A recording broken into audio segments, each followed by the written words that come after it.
CMI continues its mission to make it convenient for you to get premier outpatient care while deliberately making CMI the safe clinic for you and all those who are dear to you. Premier outpatient care is now available in the tip of your hands. With the same unhurried, meticulous attention, you can consult with CMI's broad range of specialists by phone, by video, or in person. For patients who prefer to see their doctor in the clinic, virtual patient screening for symptoms is mandatory prior confirmation of your appointment. We send online health declaration forms for you to fill out. Once your appointment is confirmed, you are all set to go to CMI. Since companions are not encouraged, patients are dropped off at the main entrance of Ori Central, where CMI is located. Kindly keep your mask on at all times. We want you to be safe in our clinic, right from the doorstep. Here are the clinic protocols we have implemented for your protection. Upon entering, your temperature will be checked by our care specialist. As we prepare your suite, you will be seated at our lobby while observing social distancing with other patients. You may get your snacks at our refreshments area, one patient at a time. Disposable cups for hot beverages have replaced reusable cups for the time being. Hand sanitizers and rubbing alcohol are also placed in key areas of the clinic for your easy access. Our doctors, care specialists, and staff are all wearing DOH-compliant personal protective equipment to ensure providing you with premier patient experiences. Your consultation is done in the privacy of a clean and spacious consultation suite. We also ensure to follow new normal processes for your physical therapy sessions and diagnostic procedures.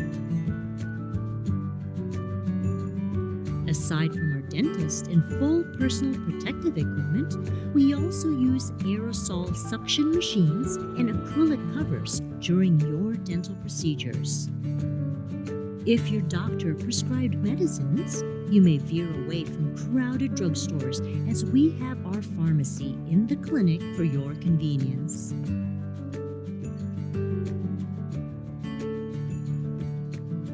We want you to be safe while in our clinic, even as we stay safe ourselves. All CMI staff undergo regular COVID-19 surveillance using Roche antibody screening.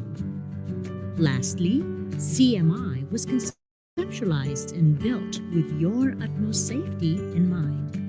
CMI is on negative pressure airflow, and our high-efficiency particulate absorbing HEPA filters are built in. Since day one, we have been using UVC lamps to sanitize the clinic in between patients and after clinic hours. Also, our housekeeping staff regularly cleans and disinfects the consult rooms after each patient's use. In CMI, we are committed to provide the premier care you require and the safety you expect. Visit us at CMI for your outpatient medical needs.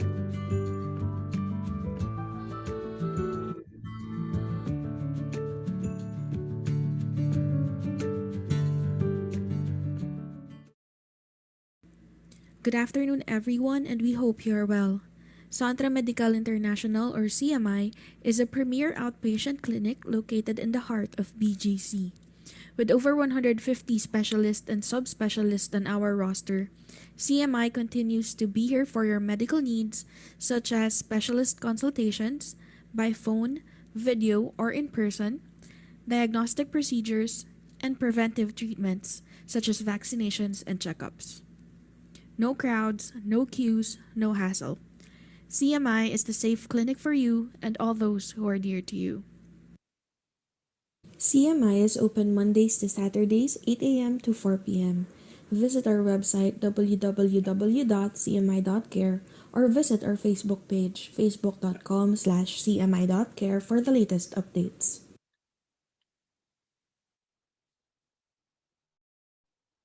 Good afternoon, everyone. Welcome to today's webinar. I'm Bambina Olivares, your moderator for today, and also Director of Programming for Manila House. As we navigate another surge in the number of COVID-19 cases, it's time we invest in the lessons learned into our pandemic strategy and develop the ability to bounce back. Today, Centre Médical International, in partnership with Manila House, presents an expert-backed roadmap to reset our pandemic response in a webinar entitled Reboot Required: What Has to Change in the Philippine COVID-19 Response? Before we proceed, just a few reminders. We have muted everyone's microphones and turned off your videos for the duration of the webinar. For any questions, please type them in the chat box, which can be found at the right side of your screen. We will group similar questions together and have our speakers cover as much ground as we can. If you have not already done so, it would be great if you could include your full name to help us identify you properly for your questions and for other matters where we might need to reach you. Let's begin by introducing our speakers. Dr. Aileen Espina serves on the Medical Advisory Board of CMI. She specializes in family medicine and received her master's in public health from the University of the Philippines. Dr. Espina serves as a consultant on disaster medicine to several international organizations, including CARE International and the World Health Organization. She is globally recognized as an expert on patient-centered, family-focused, and community-oriented approach to care. She's a member of the steering committee of the Healthcare Professionals Alliance Against COVID-19, or HPAAC.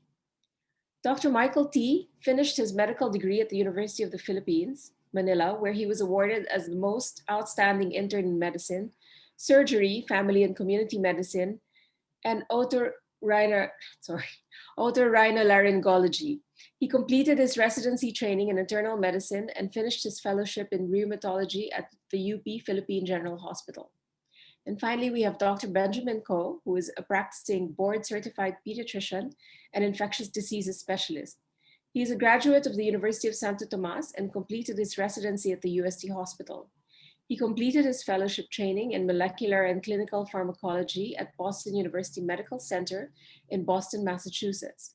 He is a former director of the Center for Drug Regulation and Research for the Food and Drug Administration of the Department of Health. He's an OCTA Research Fellow, and in the past year has provided up-to-date, insightful analysis of COVID-19 data through his blog, relativejoyforyou.com. We now give the floor to our first speaker, Dr. Aileen Espina, and she will talk about prevention and management of surges in workplaces and communities. Dr. Espina, over to you. Good afternoon.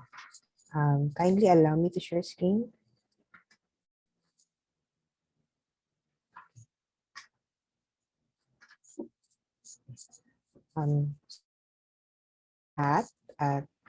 Maraming salamat for your presence in this afternoon's webinar. Thank you, Bambina, for that kind introduction. And my task this afternoon is to talk about prevention and management of COVID-19 surges or outbreaks in the workplace and communities. But before I begin my talk, allow me to declare the potential conflicts of interest. The COVID-19 pandemic has led to a dramatic loss of human life worldwide and presents an unprecedented challenge to public health, health systems, and the world of work. In this crisis, public health, along with mental health, employment or labor issues, particularly workers' health and safety, and food security has converged. The economic and social disruption caused by the pandemic is devastating, to say the least, as tens and millions of people are at risk of falling into extreme poverty, while millions of enterprises and businesses face an existential threat. Nearly half of the world's 3.3 billion global workforce are at risk of losing their livelihoods, and millions of households are losing their sanity as well as a result of being locked down for over a year now, with grim prospects at the horizon. Children in particular, who have not been allowed to go out, have been isolated from their peers, which is truly abnormal for a child to live with. This will eventually manifest itself in later years as mental health issues unless properly managed. Our losses have been huge, and the concept of going back to how things were before the pandemic is actually a far-fetched reality. However, if there is one thing that COVID-19 has shown us, it is this. We need to accept that we can no longer go back to business as usual. But we in HPAAC are actually afraid that we would emerge from this pandemic no different from when we entered it, with crowding, heavy traffic, pollution, enclosed spaces, and an inadequate healthcare system that was laid bare by COVID-19. We hope that we will take this challenge to accelerate the solutions we wish to see in our future world. And we need to begin with those things that we need to do today. As they say in the Chinese proverb, the journey of 1,000 miles begins with a single step. And the first step that we all need to do is to reframe the problem. We need to have an alternative approach. The current situation is, the current question has always been, when do we reopen? Para na nga tayong may alphabet soup. ECQ, MECQ, GCQ, MGCQ, enhanced GCQ, GCQ with yung bago ngayon. So, bakit hindi natin itanong, paano ba mag-reopen rather than kung kailan tayo mag-reopen? Kasi when the question is when, it becomes a closed and open approach. Para lang siyang either you close or you open, black or white. And people are either allowed or not to go out. Whereas, if we reframe it and ask ourselves, how do we reopen safely?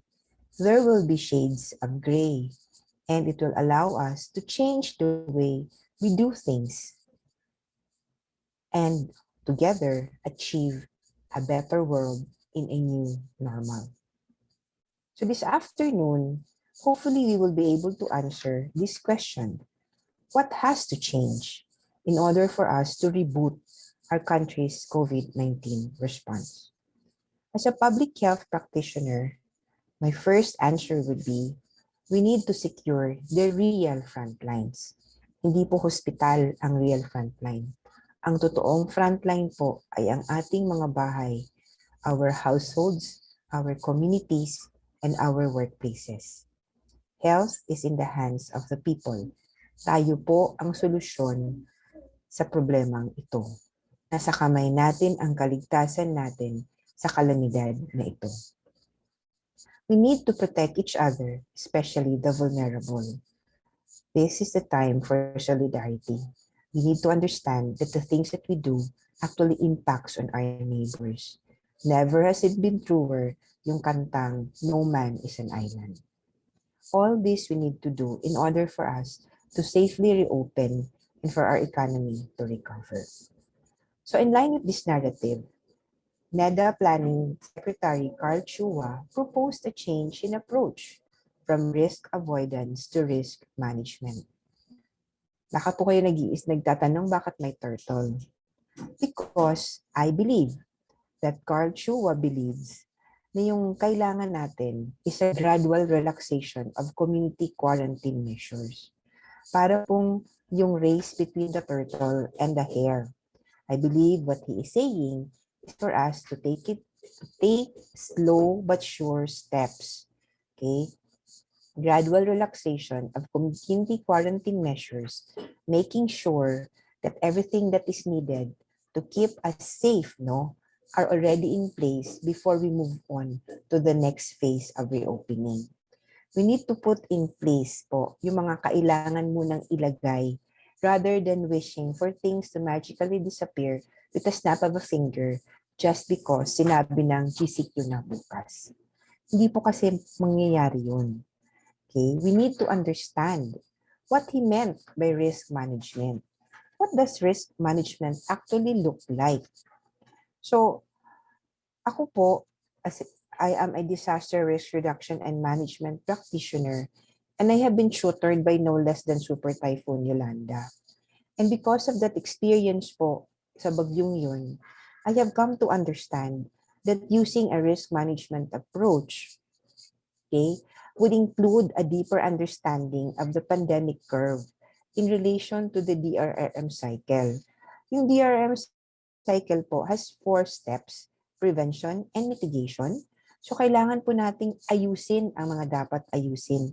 We need to mitigate yung ating mga bahay halimbawa.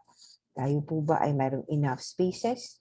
We need to mitigate our workplaces. We need to prevent po yung magkakaroon tayo ng crowding halimbawa.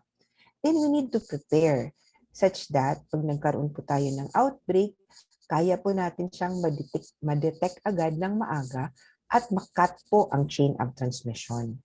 And then, it is a cycle. So ito po ito po yung kailangan nating gawin. Dapat po natin itong maintindihan because it is only through this manner that we can institutionalize change and build resilient health systems. Ano ba yung resilient health system na sinasabi ko? Ang isang health system po, masasabi nating resilient if there is a capacity for health actors, institutions like hospitals, okay, and the population to prepare for and effectively respond to the crisis, maintain our core function when a crisis hits, and reorganize if conditions require it.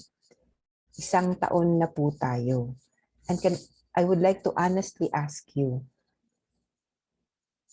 are we really effectively responding to the crisis? Are we able to maintain our core functions every time nagkakaroon tayo ng surge? Parang hindi. So I think it's really high time for us to reorganize. Okay? And how do we reorganize? We need to look back and take stock. Ano ba yung mga dapat natutunan natin sa nakaraang taon to make for a better response? Una po, syempre, yung importance of maintaining good hygiene and sanitation routine. Paglilinis, pagsusuot po ng face mask, paghuhugas ng kamay, cough etiquette, proper disposal po ng ating mga PPE, paulit-ulit po yun. At every time, nakikita po natin na lahat po ng mga outbreak ay dahil po sa pagpapabaya natin on these practices. Isa din pong nakita natin na napakahalagang leksyon the past year is the growing potential of technology. The webinar that we're having now this afternoon is an example of that. Okay? Then we have seen the change in education and the way we do work and business. The importance of health and well-being, and the importance of relationships and social structure. Napaka-importante po ng networks, coordinations, whole of society, and whole of government approach. Ito pong 4Bs of the COVID-19 pandemic response. Actually, I came across this article last year pa po. But I believe this encapsulates the things that we really need to take into consideration as we move forward. These are biology, bureaucracy, bites, and behavior. It is the interplay of these 4Bs po that would really make us win against COVID-19. What do we mean by biology? It is the evolving evidence po. So, dapat po nating maintindihan na nothing is permanent po sa science. What may be true today, baka bukas hindi na po. So we always have to be very wary po sa evidence na nakikita po natin. So we need to beware, be wary of mga fake news and charlatans.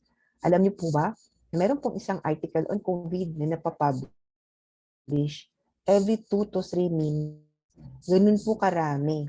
At ganun din po kabilis yung ating mga pagbabago tungkol po sa evidence that we are having on COVID, the vaccines, the medicines that we use, etc.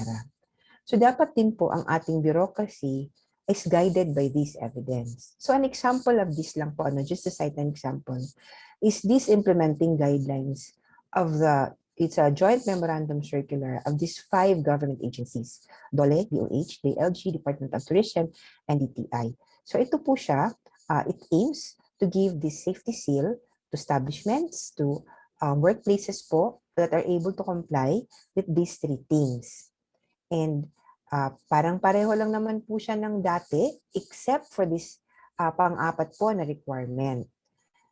No less than Secretary Bello have recognized already the importance of proper ventilation in the workplace. This is very important po kasi po for the longest time, hindi po ito nire-recognize. But now, there is actually a move na po na titingnan na po talaga yung air quality in the workplace. So it's very important. It was already emphasized in our video kanina, yung HEPA filters, for example, in CMI. That's an example po of how yung engineering po ng ating air and ventilation systems is very important now because of the fact na nagbago na nga po ang ating kaalaman tungkol sa COVID. We now know that it is airborne. Okay, so this is an app that can actually be used. If you want to try this, you can do this at home. You can calculate po the limits on safe occupancy following the entrance of a single infected person into your house. So you might try to visit this po later on. Then other things po, yung disinfection, pinapakita din po ng evidence ngayon that surface transmission is unlikely to be a major route. So hindi na po talaga ngayon yung fomites and surface transmission.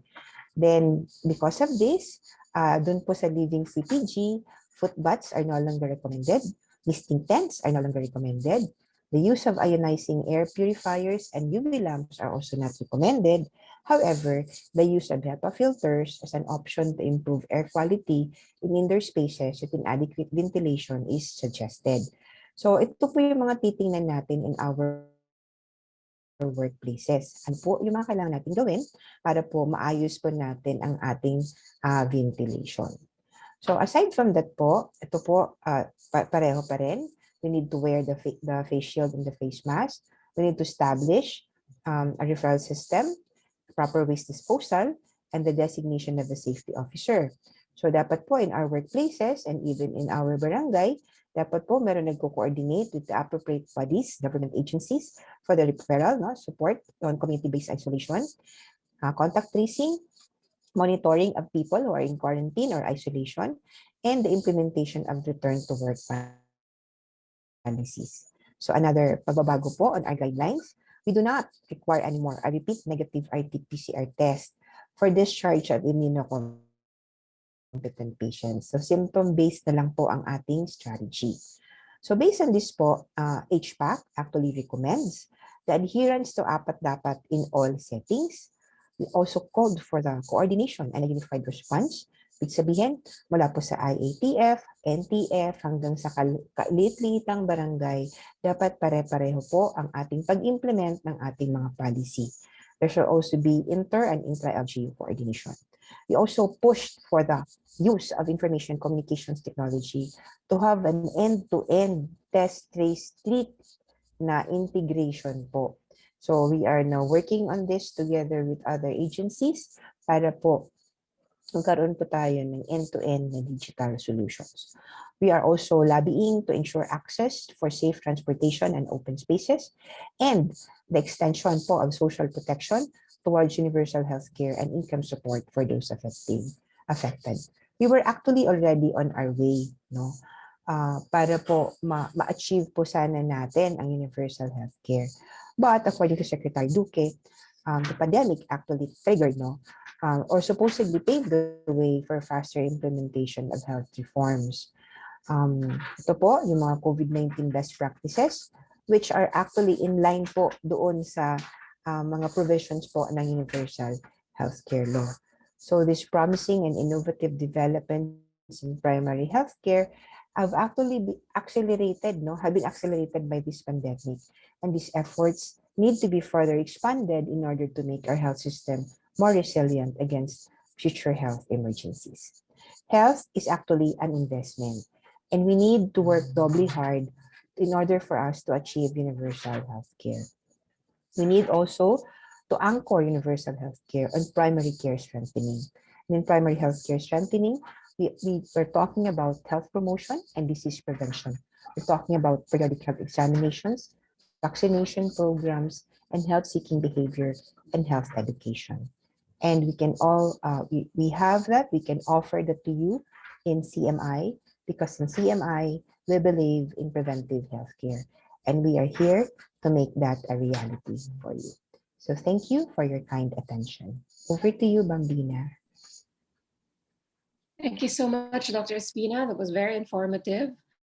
I'm going to turn you over now to Dr. Michael T. But just before I turn you over, let me just add a little bit of information about Dr. T. He is also Vice Chancellor for Planning and Development at UP Manila.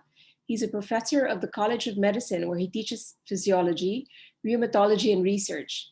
He worked with international collaborators in the development of the anti-IFN vaccine for lupus and has published several papers on the psychological effects of COVID-19 with international co-authors.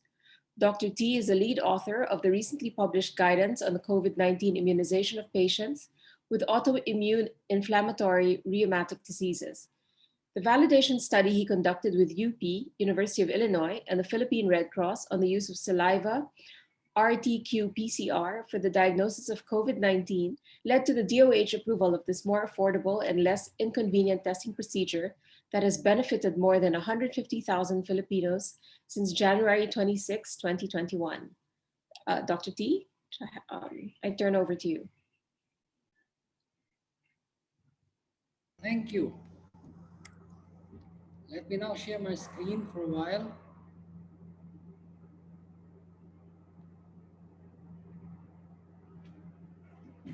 Good afternoon, everyone. I'd like to thank the Centro Medical Internacional for this opportunity to present to you some viral lessons. And I'd like to take off from the previous lecture or presentation by Dr. Aileen Espina. Viral lessons, because really we want to make this a viral lesson in the social media kind of sense. Because there's a wave. When we talk about surges, we talk about waves, there are components. And the recent surge taught us that there are variants amongst us. There was no vacancy in many of the hospitals, that there is a need to isolate voluntarily, improve vaccination, and value the resources that we have as a nation. There are variants. Before, when I first presented this lecture, only two variants of concerns was in the Philippines. But now we have also the Indian variant. 10 more variants found in the Philippines. That's in addition to the initial two. What's good is that we were ready to face that. And so I am optimistic that the impact will not be as bad as what happened with the UK variant. When we talk about variants of concern, it means three things. It's either it increases transmissibility, it creates or results of more severe disease, and even those who have been vaccinated or those who had previous infection will not be able to produce an antibody or did not produce an antibody that can effectively neutralize the virus. I put increase in transmissibility in bold letter because that's what's proven about the UK variant and the Indian variant. There was a surge, and what happened because of the increased transmissibility was surge in hospital capacity. There was breakdown in what the hospital can still accept as number of patients. Advisories sprouted everywhere, and even PGH was telling us during the first surge, sarado po ang OPD ng PGH. No vacancy, and you'll see that this is taken 10 minutes ago from the National Red Cross NCR Hospital. Out of the 157 hospitals in the National Capital Region, 18 hospitals are still 100% capacity. And the 60% cutoff is achieved only after you run down from the first to the 70th hospital. So means out of the 157, 70 or nearly 50% are still way above the 60% safe level. When you look at the NCR now versus surge peak, March 29 to April 4, and on your right is May 4 to 10, you'll see that there is improvement. I'd like to focus your attention to the ICU beds occupied. You'll see that the ICU beds occupied is 79% during the peak of the surge, and now it's only 60%. And then note that the beds occupied actually increased, meaning it's good that our healthcare authorities was able to increase the number of hospitals and the number of hospital beds, ICU beds for our patients. So it's not true that nothing was being done during the time. In fact, there's a lot of activities in improving our healthcare system. What's sad is that during that month, April 2 to May 3, we saw 4,205 Filipinos die. And that accounted for 23.99%. 1 month out of the 14 months or so, and you get 1/4 of the number of patients dying during that period. Thus, with all of these problems in the hospitals, it's important that we have an alternative way of consulting our doctors. And telemedicine is a key component of care. The Department of Health recognizes that as a primary care service. PGH talks about not telebabad but telebaga so that you can consult. Telehealth modalities can either be synchronous, meaning you hook up, I hook up, and then we talk either through an app, through our usual telemedicine platform. In some patients of the Philippine General Hospital, what's used is commonly used is Messenger for synchronous. Sometimes you can do asynchronous, which means I may not be online now, but you can send me your laboratories and then I'll tell you what to do. Text me your complaints and then I'll text you back. So that's the kind of asynchronous telehealth consultation. Third will be remote patient monitoring, meaning after I diagnose you and I prescribe you, we can now go on a monitoring scheme so that I will know how you feel over the days. And this is among the modalities being used for patients who self-isolate at home.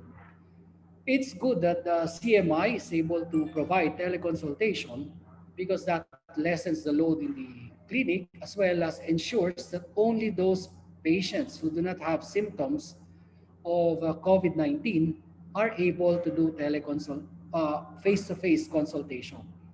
In fact, if you have other conditions, you have to be screened first before you enter into a facility.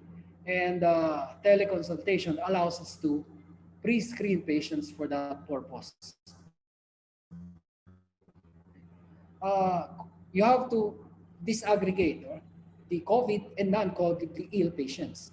Like in PGH for COVID, we have telegabay, meaning a specialized group of doctors will just talk to patients with COVID-related illnesses.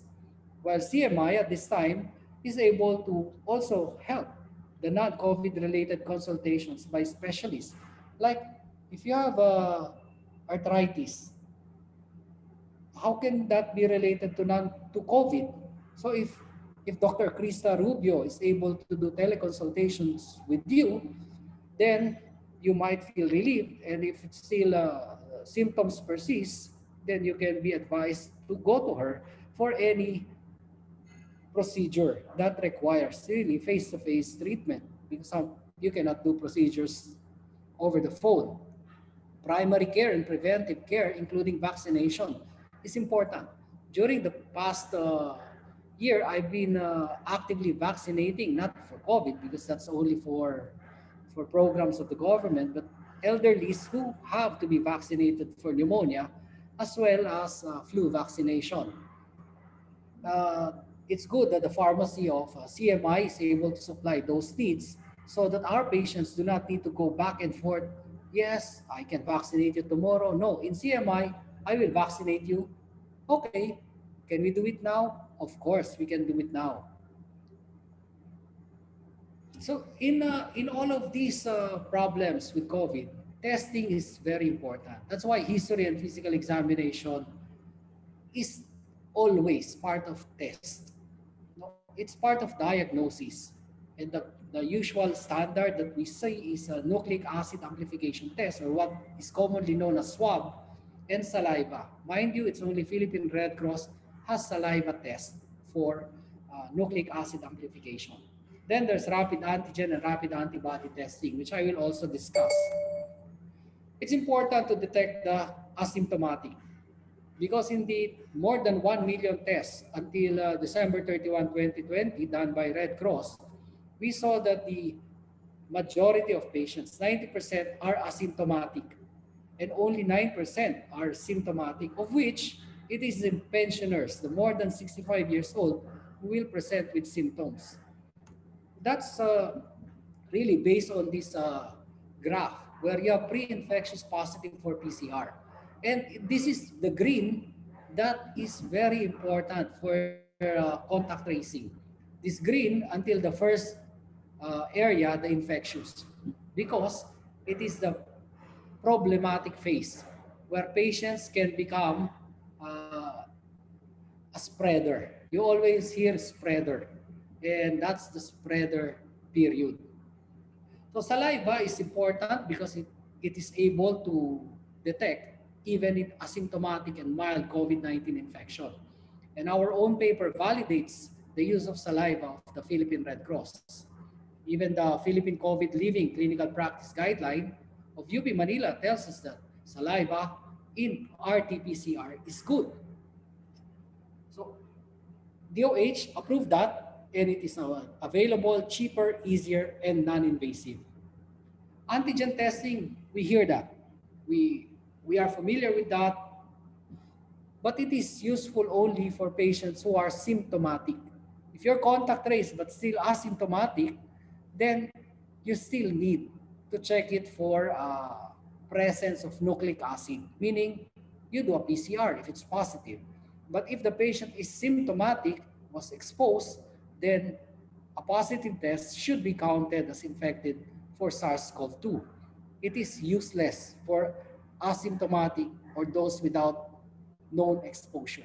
So in our audience of about 107, many of you are maybe captains of industry, owners of your company. I advise you against using antigen testing algorithm for this antigen testing for testing your employees who are asymptomatic. Do not use that. It will only waste your money. Rapid antigen testing is only for symptomatic, early phase of the disease, the infectious and the green in my earlier graph, and specific brands which demonstrate 80% sensitivity and high specificity. Sensitive means if it's 80%, it means that among 100% patients who are truly positive, you will pick up at least 80 of them. Now, antigen testing, you cannot use saliva for rapid antigen testing. And it's strongly recommended that you do not use that. And even patients who are asymptomatic, you cannot use that.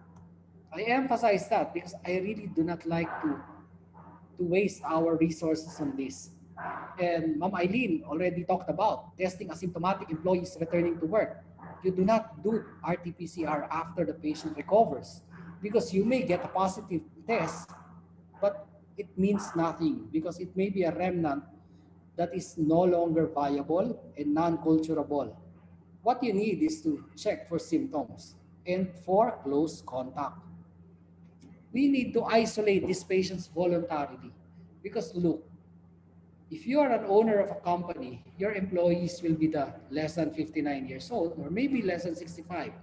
Dr. Benjico, who will speak later, compiled this and tells us that while 87% of our sick or positive patients are less than 60 years old, it is in the 13% or the more older than 60 who get worse, and they represent 63% of our patients who died because of COVID.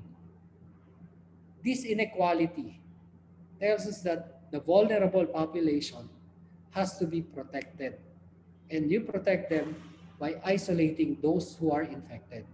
And it is in that I said many months ago, the BERT or Barangay Health Emergency Response Team must lead in the efforts to bring infected patients to isolation facilities, not quarantine. It was placed here as quarantine if not yet known, but isolation facilities. Otherwise, we will see families and households being infected. And we saw that during the surge. Isolation facilities help prevent spread. That's why on Good Friday this year, we had a meeting with the LGU, and many of the LGUs agreed. So we created isolation facilities using our universities, which are not used at this time for educational purposes. So we repurpose them with Red Cross, LGU, and universities such as, in this case, UP Camia, Ateneo, LaSalle, Adamson, and even Makati Science High School as isolation facilities. Because if you do not, look at the difference in surge mortality. This is busy slide, but on the left, you see that before March 1, 18% of patients die because of COVID. While after that, it's 22%. We had 409 deaths from March 1 to May 11, and that represents 44% of total deaths in PGH. While during that period from March 1 to May 11, 30.1% died. So that's 3 out of 10 dying because of COVID-19. When you have COVID, you get admitted, 3 out of 10 will die during surge period. Isolate because non-seniors are getting infected but seniors are dying. Isolate voluntarily, especially if you have multi-generational household, and home isolation is not for everybody. So you have to consult and be advised whether you can be accommodated in your own homes. So you have to ask. Voluntarily isolating will decrease demand in care. Asymptomatic and mild will require only 4 nurses for 20 to 50 patients in an isolation facility. Moderate 4 per 8 patients in the ward. And severe, 1:1 na yan. 4 nurses per 4 patients in a critical care setting. And it is a resource depleting condition that we need to address. Surge capacity in the NCR was computed. And our computation tells us that we can only be comfortable if less than 2,850 to about 3,414 new cases per day happens. More than that, we run the risk of breaking hospital capacity.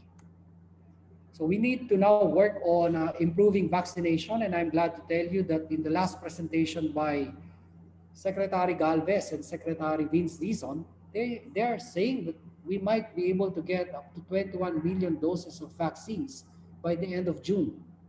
And we're seeing good delivery now. While we have heard news about baka hindi maubos, I'm telling you that our LGUs are stepping up. Even Red Cross is stepping up to become a vaccination center in many of our regions where we have 105 chapters. Vaccination will prevent infection, prevent disease, prevent hospital admission, ICU admission, and even death. That's the basis for what is recommended now by CDC as no more mask for them. But that is for them because they have achieved high rates of vaccination.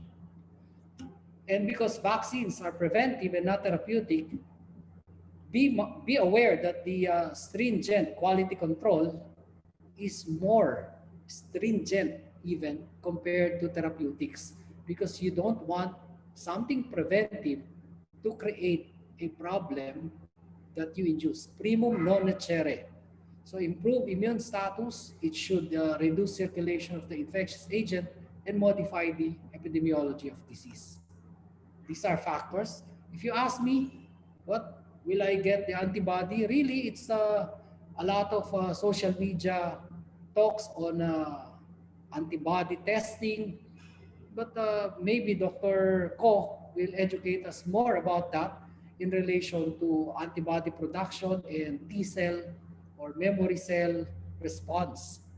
But these are the factors: your behavior, whether you're going to still be exposed after your vaccination, and how often you will be exposed, are things that you can control. For vaccine efficacy, these are just how it's computed. It does not mean that 50%, 50 or 5% or 95% of the population. No, you compare how many had COVID between those who were vaccinated and those in placebo.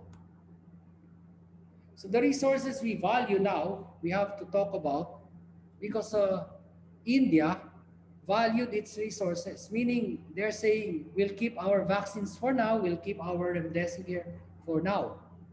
But look at what we are doing. It is the UK telling us that our nurses are really good. So we must value them, because who will take care of the patients? You may have the beds, ventilators, and medicine, and the new facilities that our Secretary of the Department of Public Works and Highways is doing. But who will man that? Lastly, I'd like to talk about the psychological impact of COVID-19. That's why we have to participate in the national effort to rise up again. Otherwise, this impact that we are seeing in the early stage will persist and even worsen. We had more than 28% with anxiety, stress, and depression was about 20%. That's not good. So we have to take action to create lasting changes. If you're an employer, you'll have a compliance monitoring program. You modify your workspace to provide adequate ventilation, maximize work from home, provide shuttle services. If you're doing good, you have good profit, share it a little by providing shuttle services, because that's an investment, not an expense. Isolate your employees. You can coordinate that with the birth and the local government unit. And in case a clustering of infection happens in your workplace, be ready to identify that. You will never know that you had mild COVID until after 14 days. And sometimes it's too late to realize that you had critical COVID. So do not dismiss COVID, because what's reported by the Department of Health as mild, asymptomatic, are during the time of testing. So if you test early, most of them will be mild or asymptomatic. But it is these people who progress to moderate, severe, or die. So these are the waves that we have to ride, the viral lessons, and we hope that we are able to wipe them out so that we can come back to the normal that we know, and the normal that Ma'am Aileen is prescribing as a public health expert. Thank you very much and good afternoon. Thank you, Dr. T, for those interesting perspectives on COVID and the vaccines. We're going to turn now to Dr. Ko, Dr. Benjamin Ko. Hi, good afternoon, everyone. Thank you for the invite, and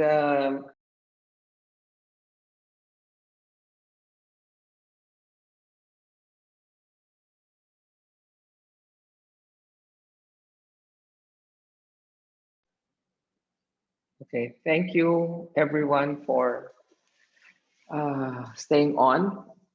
Thank you, Mike, for providing an introduction to what I will talk about this afternoon. Hopefully, I should be able to do this in the next 15 minutes.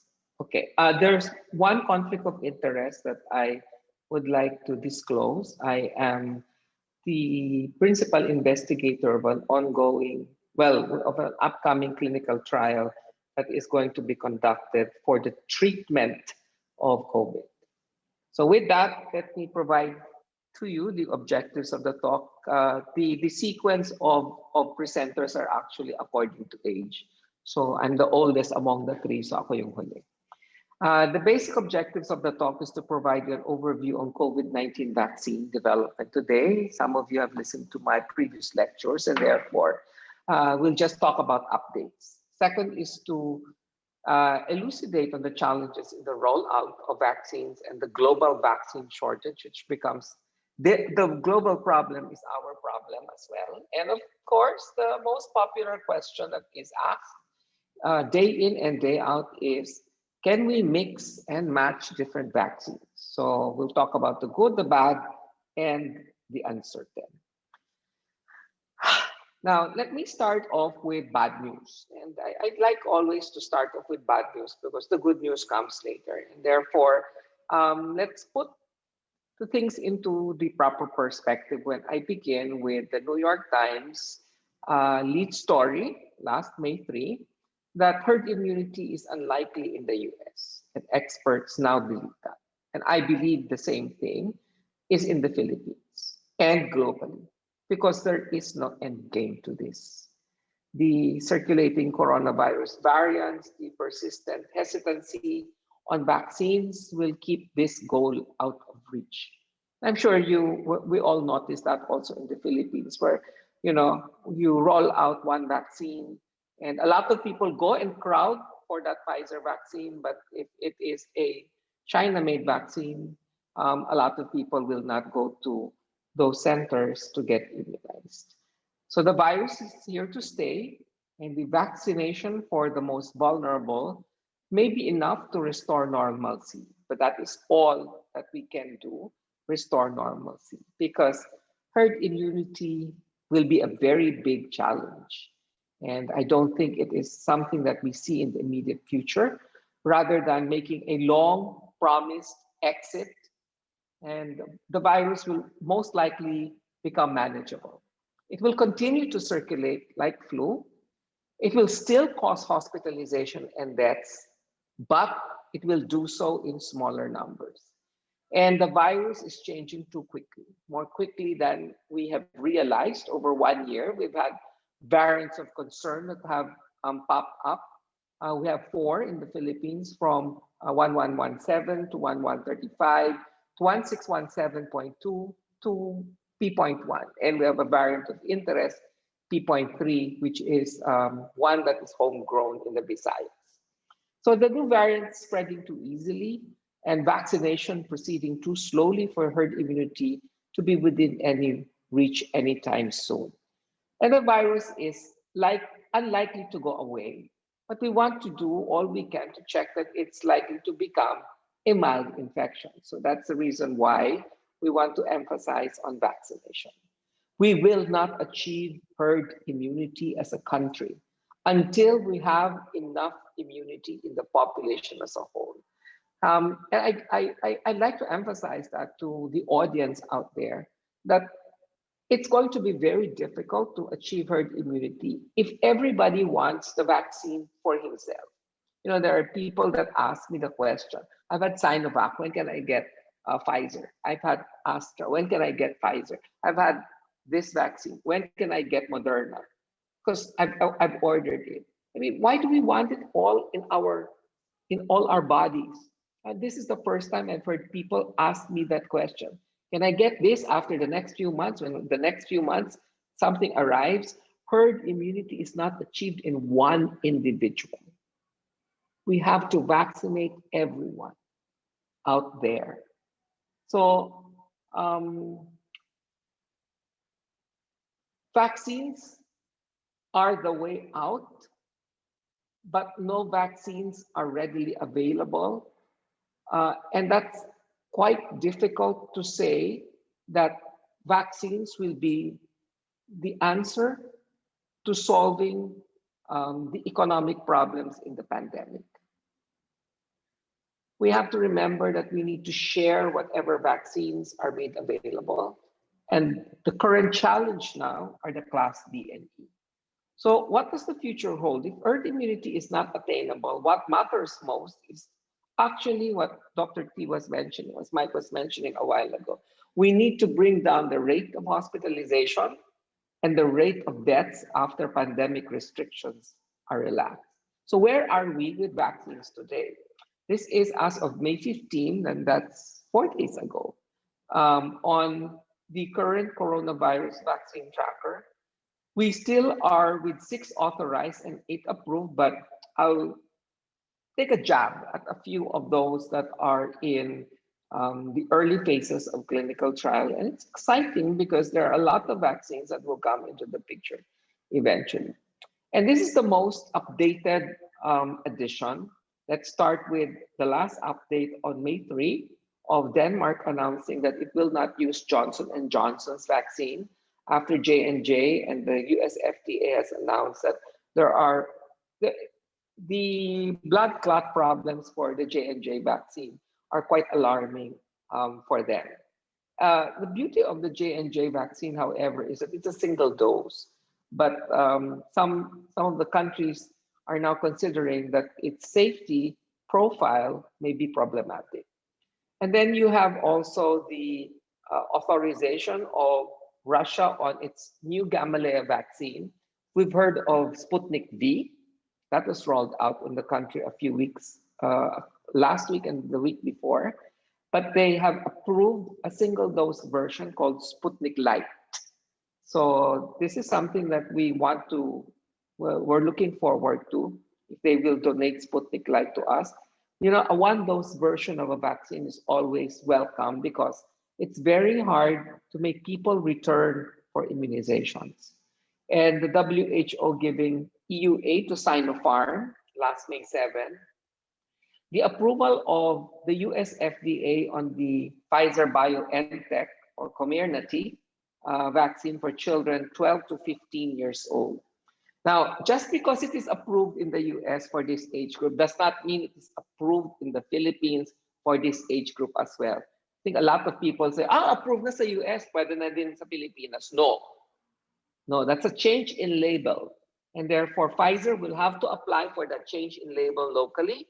And the Philippine Food and Drug Administration will have to approve that change in label before it can be used in children 12 to 15. And the LGU should not even attempt to extend that approval without a Philippine FDA approval.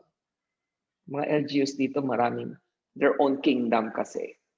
All right.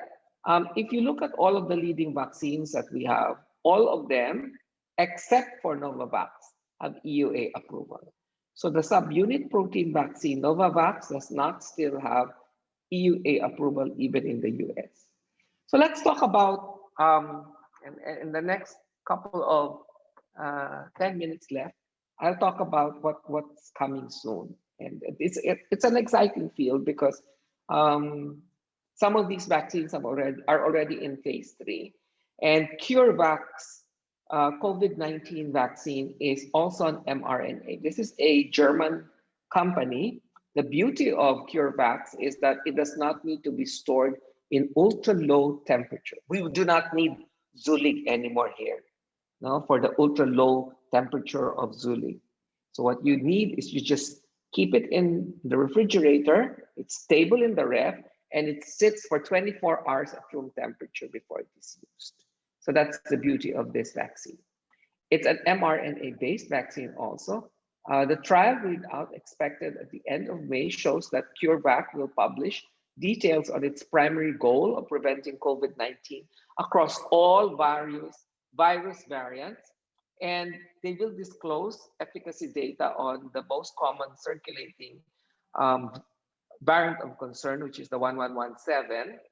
All infections in the trial will undergo genetic sequencing of any variant, which will now offer a unique picture of variations of the pathogen in both Europe and Latin America. So it has more solid data in vivo, which means in humans, unlike the mRNA data of Pfizer and Moderna, which are all in vitro, which means that they are test tube examples. But in reality, how are the vaccines performing in the real world scenario? At best, and at best, the mRNA vaccines are touted to be 95% in the clinical trial. So at best, in the real world, they are 88 to 90%. And I report this to you because in the United States, they're monitoring breakthrough infections, which means that these are patients who have been fully immunized and yet go on to developing COVID. And breakthrough infections so far, in spite of the 100 million vaccines that have been administered there, amount to 9,000 plus females, with females having the most, and those that are in the elderly age group as well. So 45% are those that are over 60 years old. So it's a warning to the elderly population that there may be problems in the immunogenicity for the elderly population. But just because you get the shots does not necessarily mean that you are fully protected from COVID-19. And you see it also occur among asymptomatics. You get asymptomatic infections. It still results in hospitalization. And eventually, there are some people that will still die. And that data is an undercount. These are only from states and from cities that actually report breakthrough infections. And not all real-world breakthrough cases will be identified because of lack of testing, particularly if the patients are asymptomatic or mild. But I'd like to show you the power of vaccination using this study, which was published last May 5. And this is the story of Israel, a country of 9 million people, unfortunately, going through a more difficult crisis now, not because of COVID, but because of war. And the nationwide vaccination campaign in Israel is the perfect story to be told. It's the story of how vaccines work and how lockdowns together with vaccines work. This is what happened to them. If you see, they launched their vaccination campaign. They're one of the first countries to launch a vaccination campaign, actually, in December of 2020. But their cases continued to rise. So they instituted an initial lockdown a week later. And in spite of the lockdown, they still saw a rise in cases. So they instituted a total lockdown in the early part of January. Notice that it took them 3 months for that initial lockdown. They continued their immunization. They went full speed ahead. Now they have over 70% of the eligible population immunized. They continued their immunization in spite of the lockdowns. You will see that after their initial lockdown and continuing immunization, the lockdown helped bring down the cases. And as the cases went down, they went full steam ahead with vaccination. This is where they were at the end of April. So while we see our cases go down now, this is the time when we need to roll out all the vaccines. And I hate to say it, but it should be no man left behind. So kahit na yung nasa class D and E should be encouraged to get immunized. And this is their vaccine efficacy. They only use one. They paid actually 3 times the cost for their Pfizer vaccines. You'll see that across all age groups, their vaccine efficacy is very high for SARS-CoV-2 infection against symptomatic related hospitalization, against severe or critical, and beautiful even against dying. So Israel is the perfect example where vaccination with 2 doses of a single vaccine has high efficacy and effectiveness against a range of SARS-CoV-2 outcomes, including older adults, because they have excellent studies in the elderly, offering hope that COVID-19 vaccination will eventually control the pandemic. But you're looking at a country where you have 9 million people and where 70% of it has been immunized, and they have the resources for a lockdown and immunization. And these findings are of international importance as vaccination programs ramp up across the rest of the world, suggesting that countries can similarly achieve this and market sustain declines if they can achieve high vaccine uptake. We know that vaccines are effective. Breakthrough cases occur only in a small percentage of vaccinated people. Vaccine COVID-19 vaccines are effective, and that the CDC recommends that all eligible people get its vaccine as soon as one is available to them, regardless of the type. And the CDC recommends that fully vaccinated people continue to take steps to protect themselves in many other situations. And the DOH still continuously recommends us to do the apat-dapat, wear a mask, maintain a proper social distance, avoid crowds, fully ventilated places, and wash our hands often, because we still have only 2.5% of people that have received the first shot, and only less than 1% of people being fully immunized in the country. So we go now to the good, the bad, and the uncertain. And I know a lot of people are waiting for this. I have 5 minutes to finish this, and I will talk as quickly as possible. There are, except for J&J, all currently available vaccines are 2 doses. No? Sputnik Light is not yet approved in the Philippines, neither does it have an EUA. It's only approved in Russia. Remember, the first dose primes the immune system. The second dose boosts it. That's how simple I can get and how basic I can educate people on what the first dose does and what the second dose does. So the first dose primes your immune system. You will not get very good efficacy after the first dose. It is the second dose that works. That's the reason why later on I will talk about patients who've had COVID-19 infections. Question is, can we mix the vaccine doses? Well, it will definitely improve the vaccine rollout because it will help people get fully immunized faster. And it can potentially boost the immunity provided. There is now data on this. However, the data on this is only on reactogenicity, which means mas maraming side effect. Okay? So if you want to mix, go ahead. Just be careful because the reactogenicity on days 24 and 84, or after the first and second dose, from the first to the second dose, sorry, not after the first and second, but from the first to the second dose is higher among patients who receive a heterologous vaccination, which means there are different platforms compared to patients who receive homologous immunization. Now, as to whether it improves the immunogenicity endpoints, we still don't know. But what we do know is that there are more reactions if you receive the vaccine from a different platform. Let's look at the difference. Like AstraZeneca and Pfizer vaccines, they prime the body's immune system to target the coronavirus spike protein, but they target different parts of the spike. AstraZeneca uses a weakened version of the common cold virus in chimpanzees. This is chimpanzee adenovirus pox, not Z, to present the spike protein to the immune system. While the Pfizer vaccine or the mRNA vaccines deliver genetic instructions to make the spike protein and encourage the human cells to produce it. So there are 2 different ways. They target different parts of the spike. So there are 2 different ways on how to develop an immunologic response. So think of it as a COVID-19 vaccines. They're like cargo trucks. They're different vehicles. They drop off their payloads by different means, but the spike protein cargo is the same.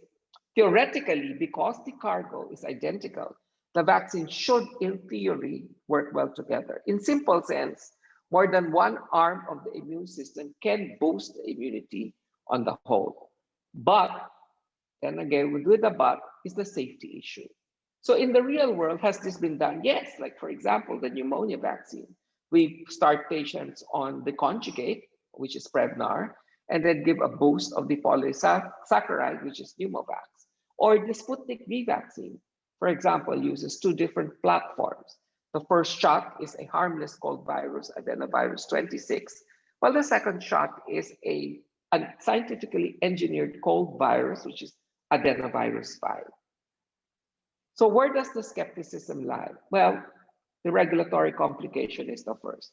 What happens if the first vaccine you give is authorized for EUA, but the second is not authorized for EUA?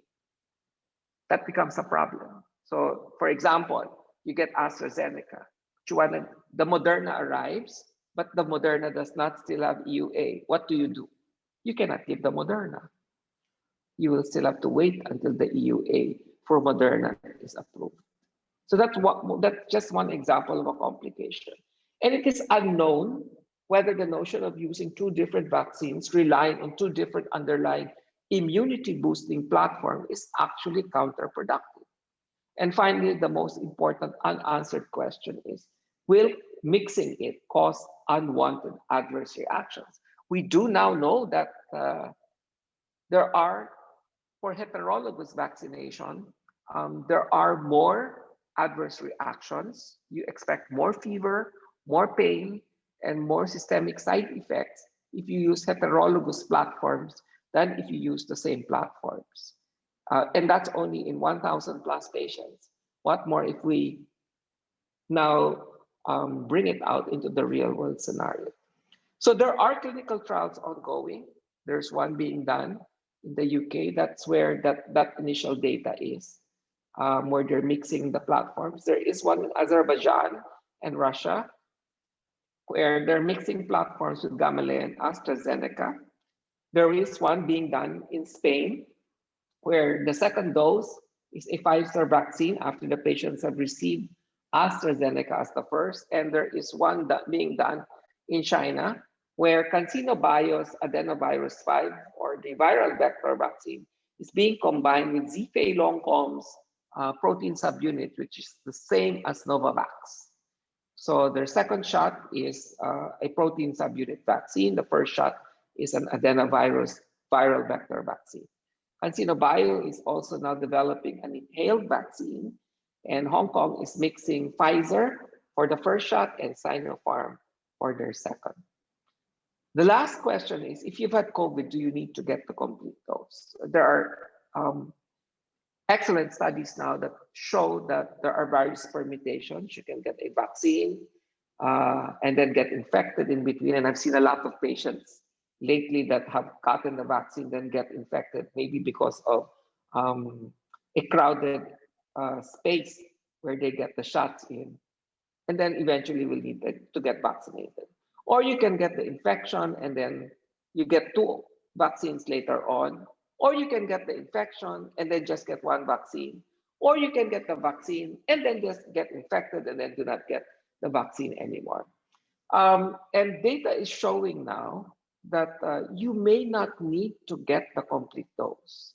And there are strong recommendations that those that do get infected can wait actually for 90 days before they get the second shot.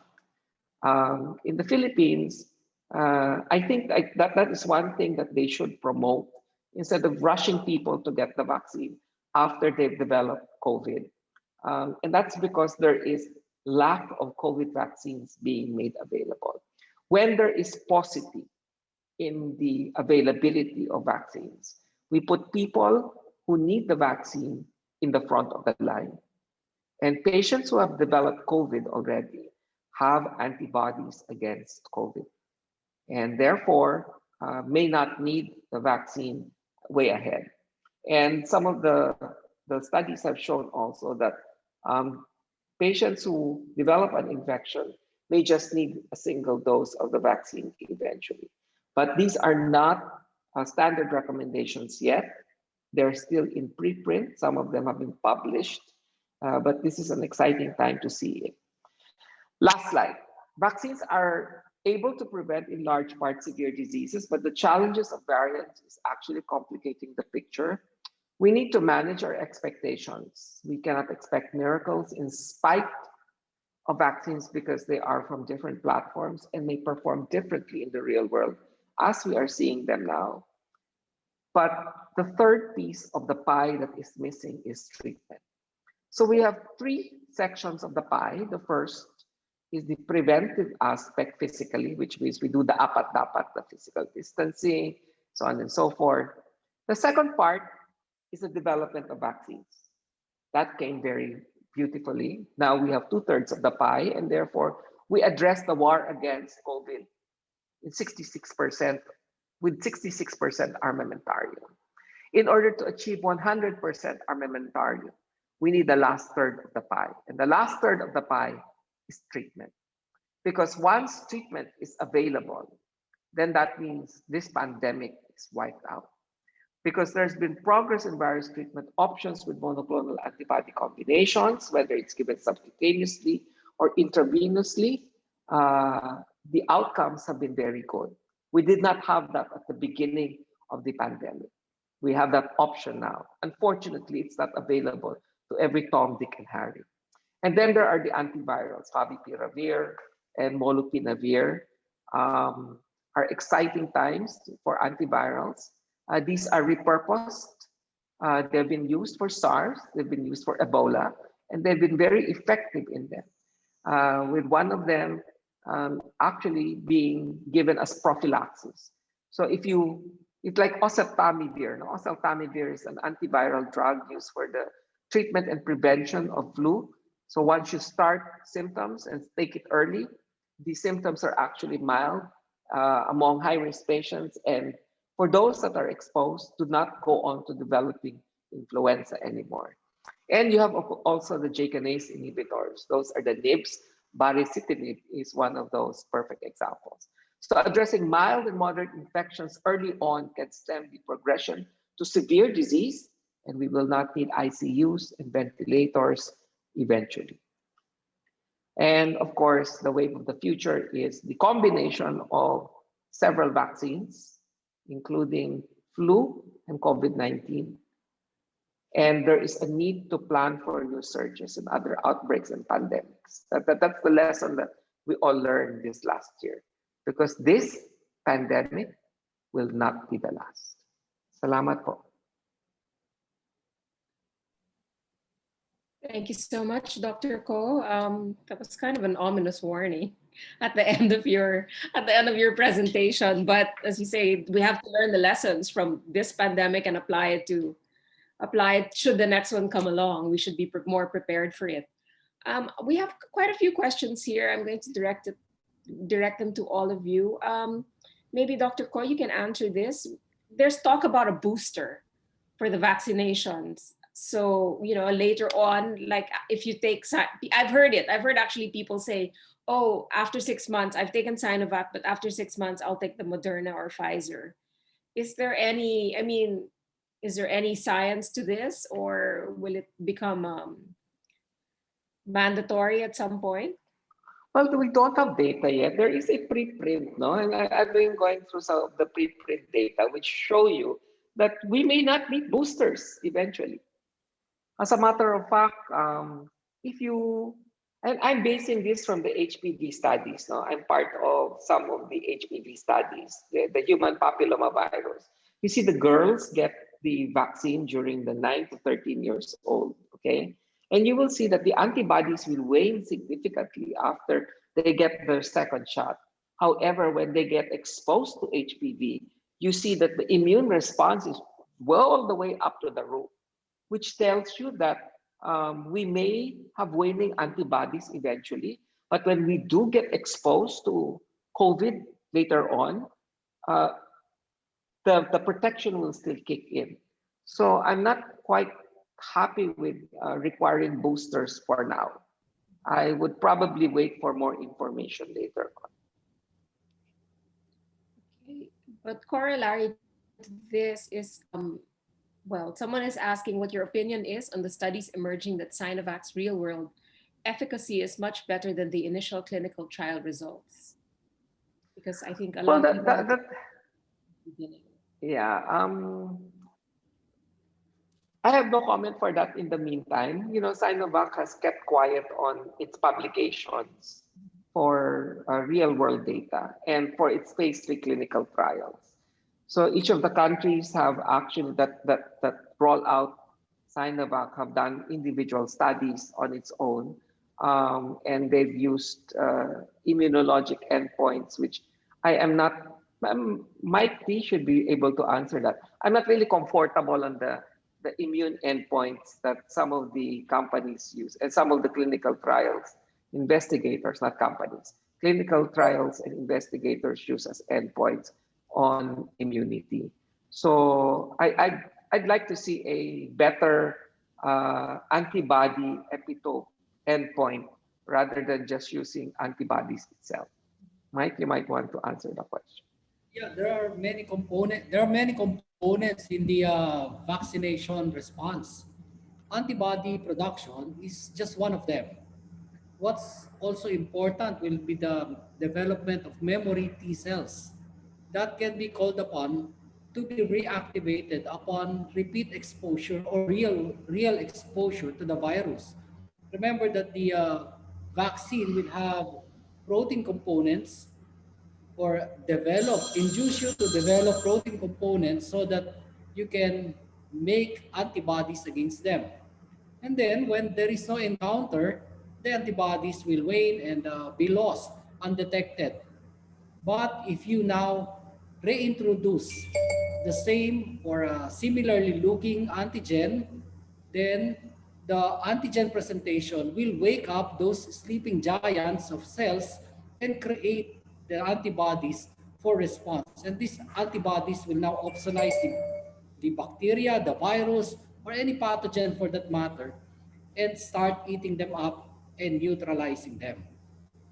So it's not sufficient to just look at antibodies. But Dr. T, do you think that will be required? Would it help to have your antibodies measured after a certain amount of time?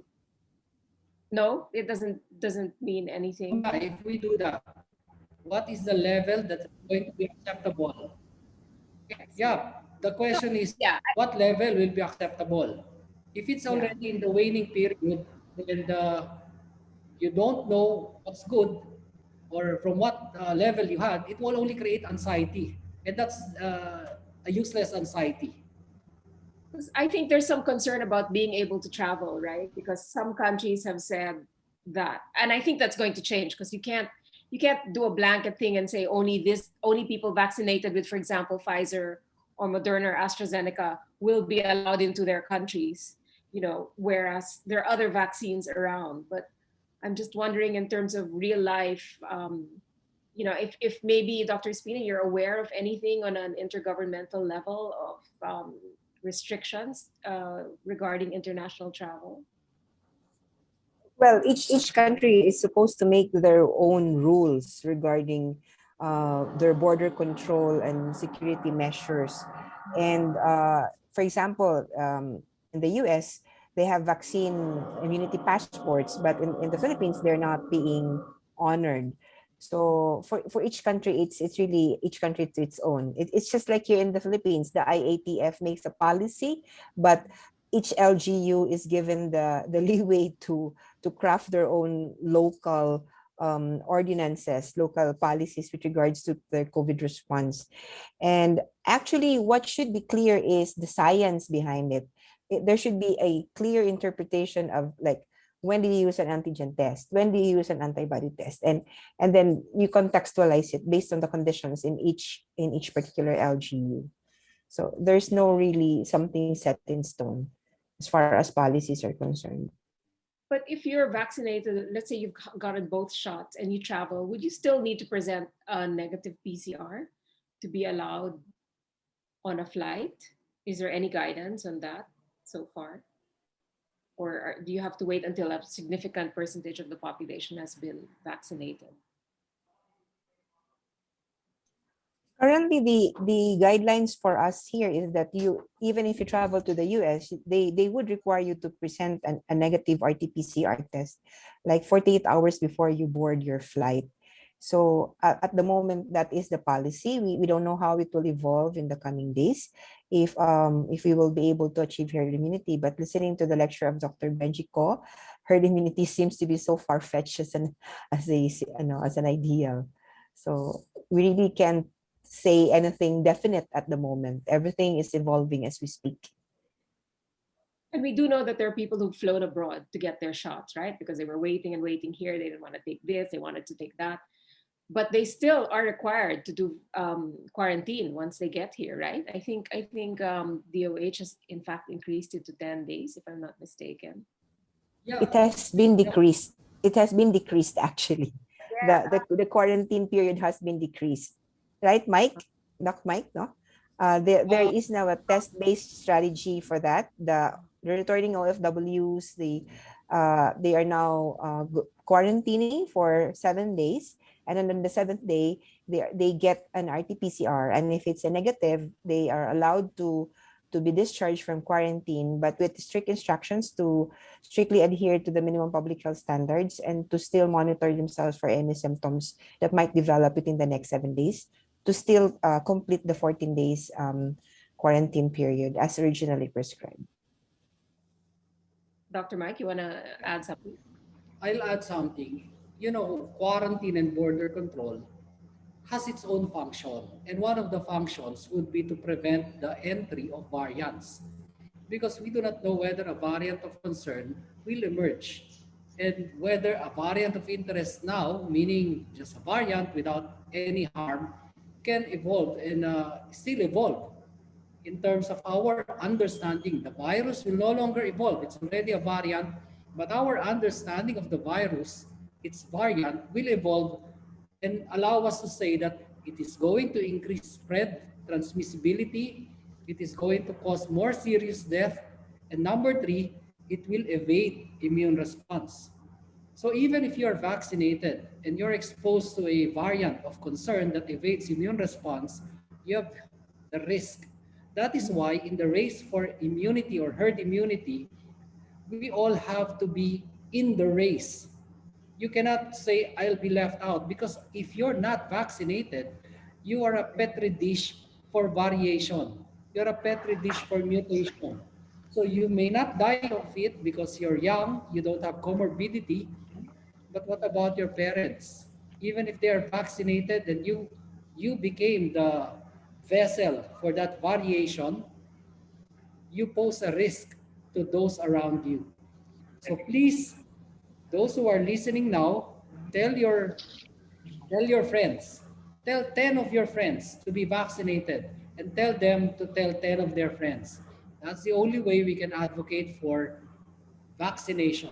And if they have a problem and they don't understand, call CMI for teleconsultation so that they can be advised more properly.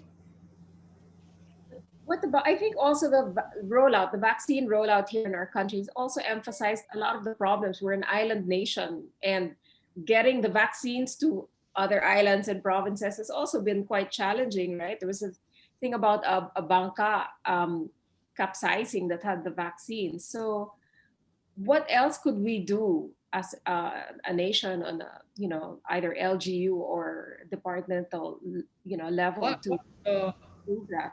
One of the things that's being developed by a fellow of the OCTA research is a yeast-based vaccine that can be given orally. It's in its very early stage, but Father Nicanor Austriaco is doing that in his laboratory at the Providence College in Long Island. So that's something that can be done because you can store that for 2 years. You don't need any storage. You bring it in your pocket and you go house to house and give it to children, give it to adults, give it to elderlies.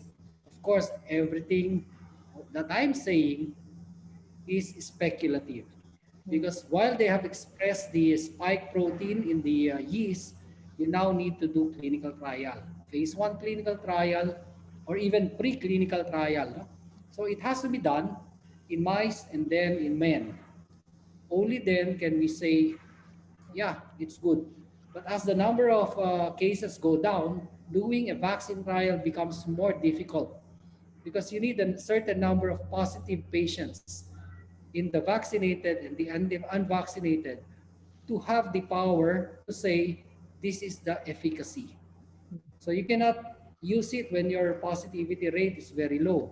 But that's something that we all pray for. So you don't pray for higher positivity just to be able to test a vaccine. You have to increase your sample size. If I may add, regarding the our being an archipelagic country, it's actually both a blessing and a curse, if you may say so. Bad news, sabi nga ni Dr. Benji, because there are some logistical issues in transporting the vaccines from one island to the other. But it is also a natural border control measure, because since we are isolated from each other, we can actually prevent the virus from moving from one place to another. And there are really cases wherein we have very small incidents of COVID-19 in a community. And if you have a very strong field epidemiological surveillance you can nip the chain of transmission in the bud and control it before it becomes a sustained, localized, community level transmission. So that is what we meant, or what I meant earlier, by developing resilient health systems, so that our health system is able to detect very early on the presence of the virus in the community and cut the chain of transmission early, so that it does not really spread all throughout the community. So that's what we can do while waiting for the vaccine to arrive. But Dr. Benji, you mentioned something about class. How do we reach out to them though? Because they don't fall under the category A priorities. They do. They do. I mean, a lot of them are A3. A lot of them are A lot of A2. them are A3, yes, it's true. But what about those Yeah. that are? I mean, I saw like in the Right. categories. Unless talagang indigent sila na A5. That's the A5 category. But a lot of them fall under A2 and a lot of them fall under A3. But they In don't fact, want to get immunized. I think a lot of them don't even realize they fall under A3 or A2 because they don't realize they have high blood pressure Yeah, or but that's something that I was actually making notes a while ago. I said, you see, um, while telehealth is beautiful, it is not beautiful for the poor. Mm, No, it's something that's difficult. Uh, Imagine to get vaccinated, you need to register through an app, yes. or you need to go online. Mm. I mean, their daily bread they cannot buy, and yet we're requiring them to go through the app. Has anybody ever tried registering through the local government? Each of the local governments will differ, and some of them are in full English. Half of them do not even understand what they're ticking, and then they will have to upload a government ID. Oh, to me, the local government, duh, you already have them as their voters list. Why in God's name do you need them only when during an election, right? Yeah, so it's really difficult. I think you need to encourage them. Maybe some systems would be, like I said, on one of my social media posts, what was in a community pantry, you might want to put the vaccination way Oh, ahead. So that means that you get immunized first before you go to the whole community pantry, or you do double or nothing. I double your ayuda if you get immunized. And these are things that they think about their daily bread more than that's the reason also why they're afraid to they're so scared to get tested, because once they get tested and the bird find out that they're positive, they'll drag them away. Natatakot silang damputin, dalhin sa isolation. Hindi na sila makakapagtrabaho. And that's where I think we need to think out of the box for the class DNE. mm, Just to share, Sir Benji, in one of the companies that I'm doing technical assistance for, one of the administrative policies that really changed the behavior of the employees was that when they rewarded people who were reporting symptoms, and they were given leave with pay if they voluntarily go on quarantine if they were identified as close contacts within the company. And hindi siya, it was not being deducted from their leave credits if they are placed on quarantine as a result of the contact tracing activities of the workplace. So securing, really putting in an enabling environment that would allow people to comply with the requirements of isolation, quarantine, is a good strategy really to modify behavior. So it's not just about communicating all of these things. We also need to put in an enabling environment that would really enable people to comply. I think that's one of the more important things that we need to recognize. But Dr. Eileen, just the corollary to what you were saying about the workplace, there's a question here addressed to you. Yeah. That at what point can companies justify asking their employees to return to the office after working from home? Yeah. I have heard of employees choosing to resign from their companies rather than be forced to physically report to work. Yeah. Well, it depends. We have been working with DOLE and with PICOM regarding this matter. So as I've said in my talk, COVID has really re-engineered the way we do work, the way we do business. So you really have, as an employer, you have to ask yourself, why do I want this person to report for work physically? Is that person, is my employee able to be productive? Are they able to deliver the required deliverables despite working from home? If the answer is yes, then why are you insisting that they report for work physically? Because if you will insist on having everyone present in the workplace at the same time, you have to expand your physical space because you need to allow for enough space. The requirement is around 4 square meters per person. And then you look into the crowding index, you look into the carbon dioxide emission. Because in the safety seal requirement of the JMC, one of the things that you're being asked to comply with is the carbon dioxide concentration in the room. And then you need to measure the air circulation and all of those stuff. So maybe you need to look into your company profile and try to identify what are the work what are the process flow, the work that can be carried out remotely, and what are the things that should be in the office, who really needs to be there, how often do they need to be there, because it will also decongest traffic, because there will be less people commuting to work on a day-to-day basis. Can we have staggered work hours? Can we have shortened work weeks? All of those things. So I do agree with Dr. Benji and Dr. Mike that we need to think out of the box. We need to come up with a new way of doing things, because it's not how it should be anymore.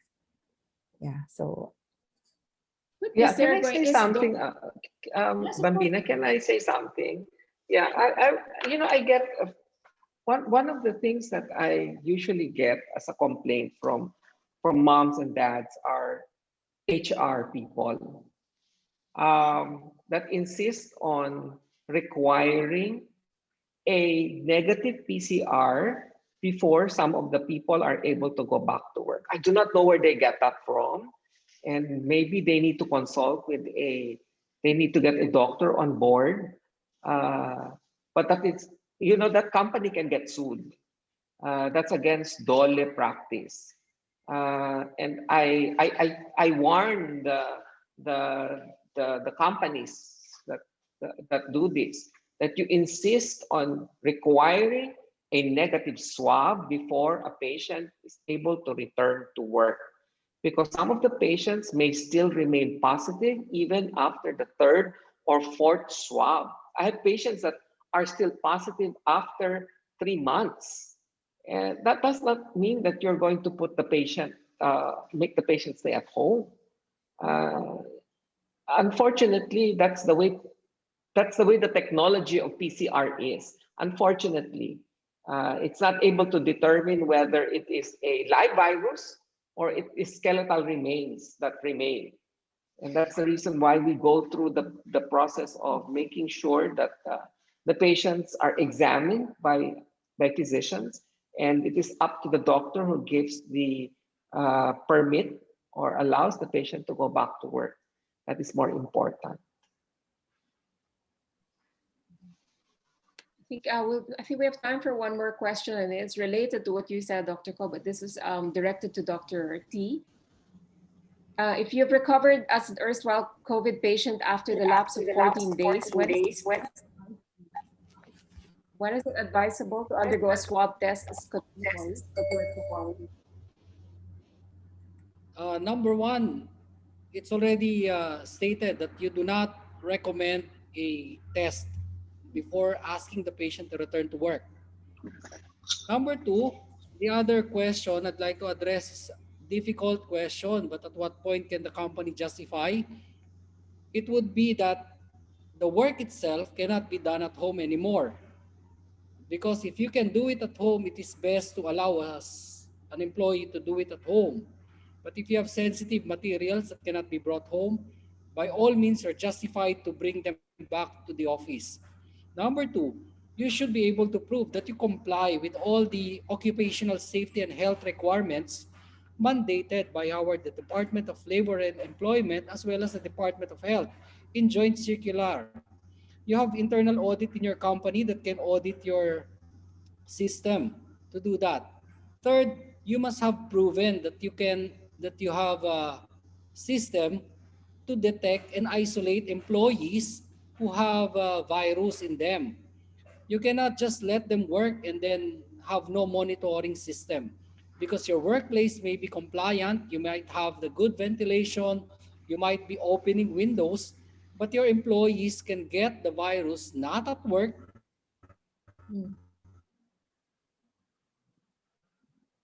during transportation on terminals, which are some of which are closed and not open air. So it is in this situation that you have to be proactive and be able to isolate them and have a system. Because if you're a registered business company, then you can always demand from the local government unit to have a coordinating personnel so that your HR can tell them, boss, our patient has, one of my employees is symptomatic. I will hold him in isolation in this office because we discovered it here. We will not allow him to spread the virus on his way back to home.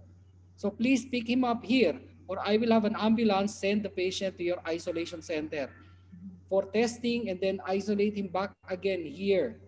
Because those are things that are not only for your company but for public health purposes. You don't want a positive or suspiciously positive patient to be spreading the virus while commuting.